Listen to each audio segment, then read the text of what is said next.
उत्तराखंड में good governance को लेकर सीएम पुष्कर सिंह धामी ने बैठक की है। आपको बता दें कि सचिवालय के वीर चंद्र सिंह गढ़वाली सभागार में यह बैठक हुई है और इस बैठक में सीएम धामी ने शासन के वरिष्ठ अधिकारियों के साथ समीक्षा की है। इस बैठक में सीएम धामी ने गुड गवर्नेंस को लेकर अधिकारियों से फीडबैक भी लिया है।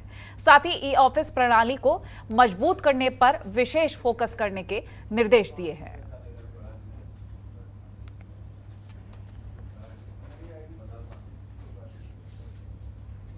देखिए, हमने आज जो बैठक करी है उसमें सभी शासन के सभी अधिकारी थे और हमारा गुड गवर्नेंस कैसे आए, कैसे लोगों को समाधान मिले, कैसे चीज़ों का सरलीकरण हो, कैसे आउटपुट अच्छे आएँ और जल्दी आएँ और जो पेंडेंसी है वो कम से कम हो, हमारे राज्य का कैसे रेवेन्यू बढ़ेगा, कैसे हमारी जो बेस्ट प्रैक्टिस है वो और अच्छी होंगी, उन सभी पर हमने आज चर्चा की है।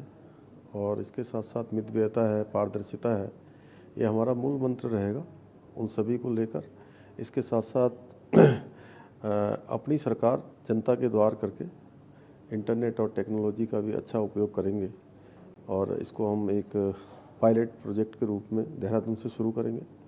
इसी प्रकार से हमने अनेकों विभागों में और चार धाम यात्रा में लोगों को अच्छी सुविधा मिले, रास्ते थोड़ा ठीक से साफ़ हों, उन पर ठीक व्यवस्था हो, बिजली की बचत हो, समय पर सारे अधिकारी आएँ, केवल औपचारिक होकर न काम करें, मन लगा के सभी लोग राज्य के विकास के लिए आगे बढ़ें।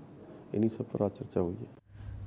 और केदारनाथ धाम में भक्तों के लिए दर्शन की अवधि करीब 5 घंटे बढ़ा दी गई है, जिसकी अब श्रद्धालु रात 10:30 बजे तक बाबा केदार के दर्शन कर सकें। आपको बता दें कि पहली पारी में 2 घंटे और दूसरी पारी में 3 घंटे तक मंदिर में दर्शन की अवधि बढ़ाई गई है। पहले सुबह 6 बजे से दोपहर 3 बजे तक और फिर शाम 5 बजे से लेकर 8:30 बजे तक बाबा केदार के दर्शन किए जा सकते थे, लेकिन अब श्रद्धालुओं के सैलाब को देखते हुए दर्शनों की अवधि बढ़ा दी गई है और अब सिर्फ दोपहर 3 बजे से 4 बजे तक 1 घंटे साफ सफाई, श्रृंगार और भोग के लिए कपाट बंद रखे जाएंगे। लगातार बाबा के दर पर श्रद्धालुओं की बढ़ती भीड़ के बाद यह फैसला लिया गया है।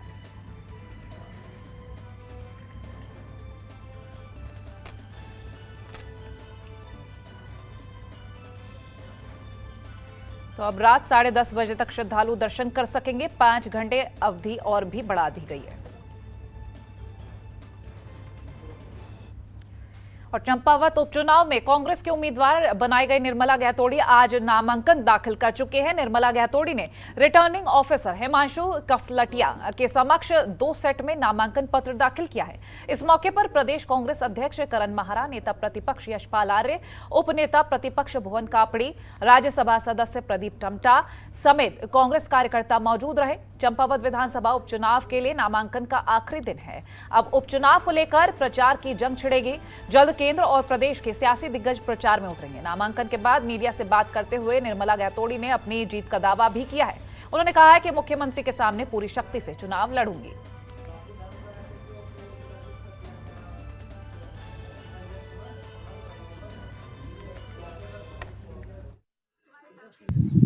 आप नामांकन किया है और लड़ेंगे, बड़ी जोश खरोश से हमारे कार्यकर्ताओं में उत्साह है।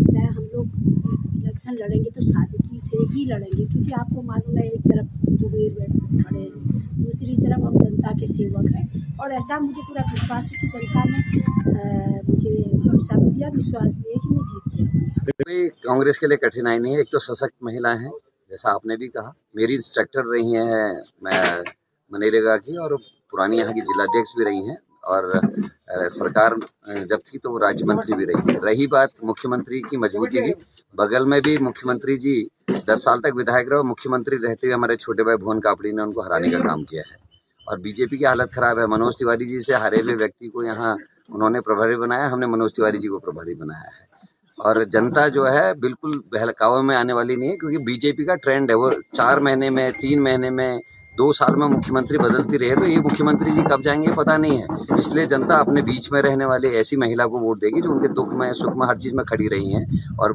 निर्मला जी को तो बहुत टाइम हो गया, अपनी पूरा जीवन उन्होंने यहाँ चंपावत को दिया है, तो चंपावत की जनता को तय करना है कि उन्होंने अपने घर की बेटी को चुनाव जिताना है या बाहर से आए हुए व्यक्ति को चुनाव जिताना है।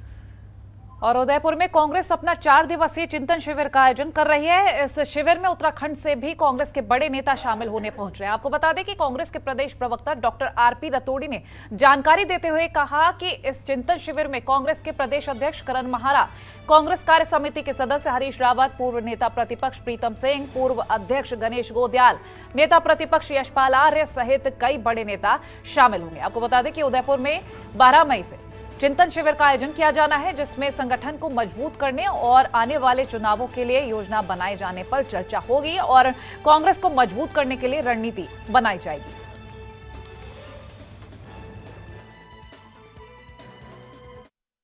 देखिए, अखिल भारतीय कांग्रेस कमेटी का एक चिंतन शिविर है, वो उदयपुर में होने जा रहा है, जिसमें अखिल भारतीय कांग्रेस के तमाम वो लीडर, जो सीएलपी लीडर हैं, जो प्रदेश अध्यक्ष हैं, भूतपूर्व अध्यक्ष हैं, भूतपूर्व सीएलपी लीडर्स हैं, ये तमाम लोगों को आमंत्रित किया गया है। जो भूतपूर्व मुख्यमंत्री कांग्रेस के जो हमारे ये इन CCC के मेंबर हैं, ये तमाम लोगों को लगभग 400 लोगों का एक चिंतन शिविर है जो उदयपुर में है। वो सभी लोग पहुंच गए होंगे मेरे ख्याल से, और बहुत गहन मंत्रणा के बाद उसमें कुछ रिजल्ट निकालने का काम करेंगे कि कांग्रेस को आगे किस रूप से उभारा जा सकता है, किस रूप से मजबूत किया जा सकता है, इस पर चिंतन किया जाएगा।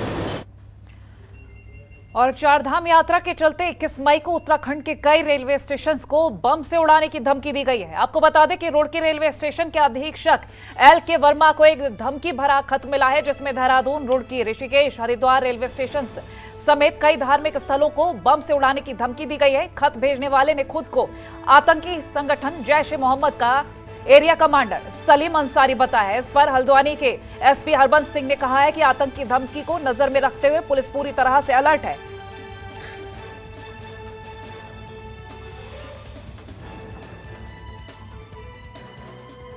जब से ये रुड़की रेलवे को ये पत्र मिला है, जो किसी आतंकवादी संगठन का बताया जा रहा है, इसके सापेक्ष में नैनीताल पुलिस पूरी तरीके से एक्टिव मोड में है।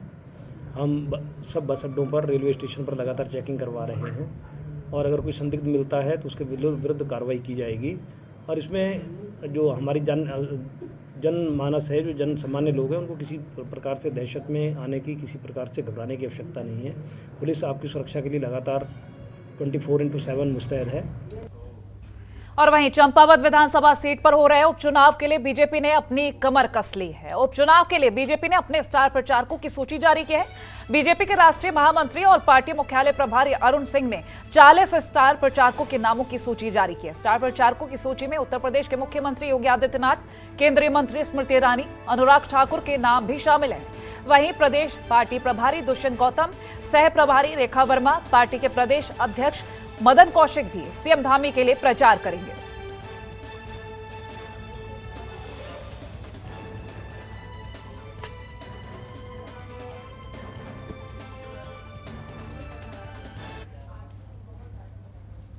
उत्तराखंड के वित्त, शहरी विकास और संसदीय कार्य मंत्री प्रेमचंद अग्रवाल ने सभा कक्ष में भू संपदा नियामक प्राधिकरण के कार्यों की समीक्षा बैठक की और इस बैठक में मंत्री प्रेमचंद ने भू संपदा नियामक प्राधिकरण की गतिविधियों की चर्चा की है और उन्होंने कहा है कि उपभोक्ता के हितों को ध्यान में रखते हुए सरकार के राजस्व आय में वृद्धि की जाए। साथ ही उन्होंने पंजीकरण की प्रक्रिया सुगम बनाने के भी निर्देश दिए हैं। इस संबंध में उन्होंने टोल फ्री नंबर जारी करने को भी कहा है। वहीं उन्होंने 1 महीने के अंदर पंजीकरण की प्रक्रिया पूरी करने के निर्देश दिए हैं।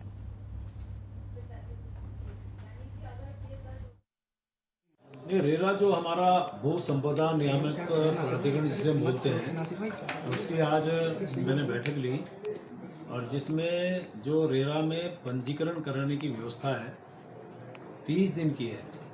तो आज ये जानकारी ली कितने रजिस्ट्रेशन अभी तक हमारे पेंडिंग हैं, किन कारणों से पेंडिंग है, क्या उनके लिए आपने आपत्ति लगाई और जो प्रावधान 30 दिन का है तो उसमें कितने केस हमने फाइनल किए। और निश्चित रूप से इसी प्रकार से जो हमारा रियल एस्टेट एजेंट्स हैं उनका रजिस्ट्रेशन भी इसमें प्रावधान है, लेकिन उनका टाइम लिमिट नहीं है। तो आज मैंने कहा है कि क्या पहले होता रहा मुझे नहीं पता, लेकिन एजेंट्स के लिए भी एक नियम बनाए ताकि उनका भी टाइम लिमिट करें कि 30 दिन के अंदर उनका भी रजिस्ट्रेशन हो। और उत्तराखंड पर्यटन विभाग का एक प्रतिनिधिमंडल पर्यटन मंत्री सतपाल महाराज के साथ आज से 3 दिवसीय दौरे पर दुबई के लिए रवाना हो गया है। बता दें कि पर्यटन विभाग के अपर निदेशक विवेक चौहान ने कहा है कि कोरोना काल के बाद पहली बार दुबई में अरेबियन ट्रेवल मार्केट सेमिनार होने जा रहा है, जिसमें कई देशों के प्रतिनिधि शामिल हो रहे हैं। विभागीय अधिकारियों ने कहा है कि इस सेमिनार के जरिए उत्तराखंड राज्य में यहां पर्यटन को बढ़ाने के लिए काम करेगा।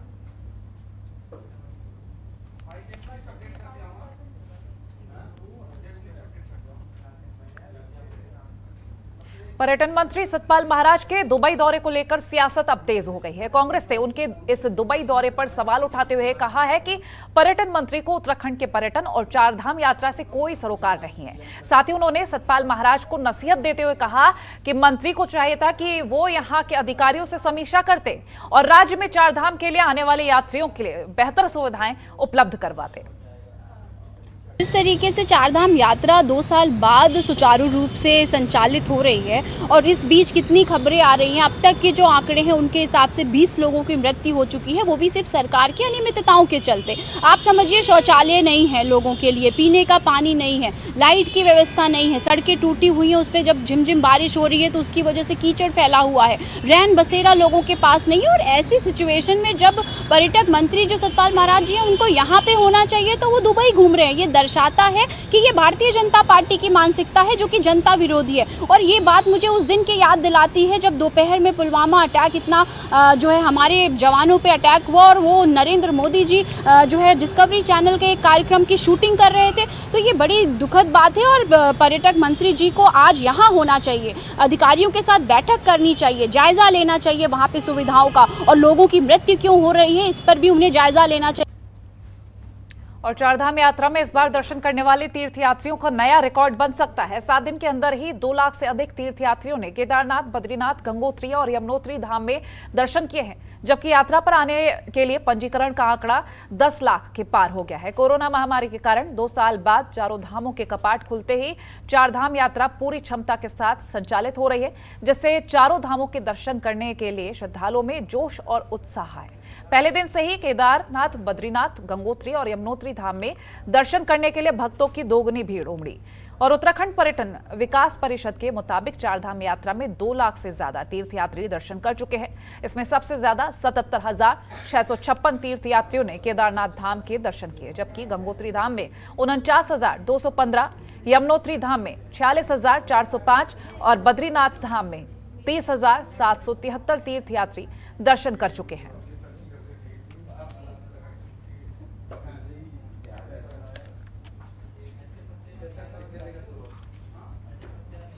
चारधाम यात्रा के दौरान श्रद्धालुओं के साथ होने वाली अभद्रता के वीडियो लगातार वायरल हो रहे हैं, जिसको खुद पुलिस महानिदेशक ने गंभीरता से लेते हुए कहा है कि पुलिस को सहनशीलता के साथ काम करना होगा, जिससे पुलिस की छवि खराब ना हो। साथ ही उन्होंने कहा कि विपरीत परिस्थितियों में अपनी सेवाएं दे रहे पुलिसकर्मी 24-24 घंटे सेवाएं भी दे रहे, इस बात को भी ध्यान में रखना होगा। वहीं उन्होंने पुलिसकर्मियों को नसीहत देते हुए कहा कि बाहर से आने वाले किसी भी श्रद्धालु के साथ अभद्रता ना हो। साथ ही उन्होंने कहा कि एक मामला उनके संज्ञान में आया था, जिस पर कार्रवाई करते हुए पुलिसकर्मी को सस्पेंड करने की कार्रवाई की गई है।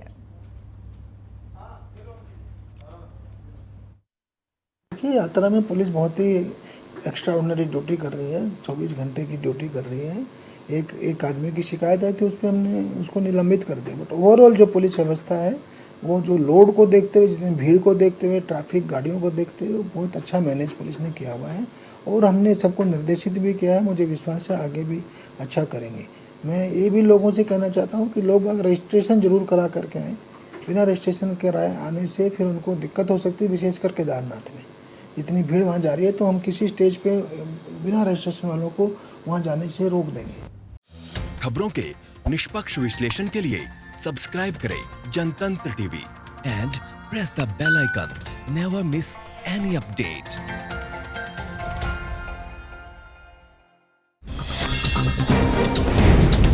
डाउनलोड कीजिए जनतंत्र टीवी ऐप को, जो कि अवेलेबल है गूगल प्ले और ऐप स्टोर पर।